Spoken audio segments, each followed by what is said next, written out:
And the title of her book is very interesting. The Second Time I Fell in Love with Jesus. Well, where did you get the title for that? Oh my gosh, I got that title actually thinking of what to name the book. So it wasn't just something that came to me, it was actually well thought out, trying to figure out what I would be discussing and just using those ideas. The story kind of details my journey into adulthood and how I felt out of love with both the church and Christ, and then how I came back. You said this is not a memoir. It is not a story. It's not even self-help. It's a testimony of my life. So what is your testimony? My testimony is God's grace, His forgiveness for my past, His love for the person I was, the person I am, and the person that He has destined me to be. Chapter 1 says that it's the title Mama and Me, and you speak a lot about your grandmother's relationship. You said you and your grandmother bumped heads. Now, was your grandmother being hard on you, or were you being hard-headed? Okay, was I being hard-headed, or was my grandmother being hard on me? I would say both. She wanted me to live a better life than she had lived, to have a better experience and have better opportunities than she had. So she definitely wanted me to live a different life than she lived. In chapter 2, I think you titled it Closed Curtains? Is that Closed Curtains, Closed Curtains. And what was so interesting, you said the pressure to be perfect made me feel so low that I started to get high off risky behavior and promiscuity. Yes. The pressure that I placed on myself stemmed from the ideal cliche of what a pastor's daughter looks like. So a pastor's daughter should sit upright. A pastor's daughter should always know what to say. A pastor's daughter should always be morally correct. And not aligning with those standards sometimes, not even all the times, made me feel pressured. At home, my rebellion caused me to get reprimanded a lot. But the love never went missing. It was just sort of, you have to pay for your deed, you know? You do something and you have to face the consequence of what you've done. That has always been law in my life, law in my family.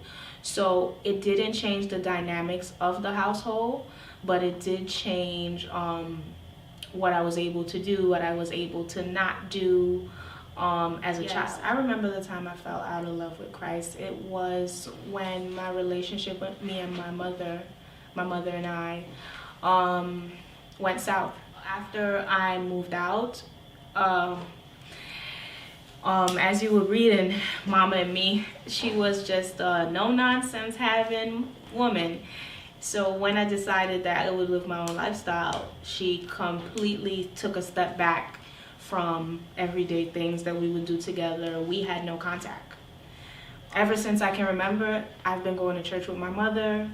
I have been praying with my mother. I have been reading the Bible with my mother. I see her preach. So I felt like in some way, she was the middle ground between me and Christ.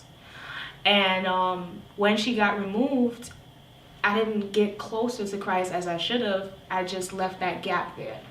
And that is what caused the love to dwindle. So cool. All right, so one of the great chapters, the interesting titles I saw was Pimps, Parties, and Prayers. Mm-hmm. Tell me about that. How do they go together? In my life, they do. And what happened is I tell this interesting story of my first ever encounter with a pimp. And encounters like that is what built my prayer life. But there is a significant importance in struggle and connecting with God, and something about bad experiences and hard times that keeps you on your knees. So it made me better. So if you are lost, it's okay. And I highlight that in the book. I say, so what, you're broken. It's okay. It's fine. It happens.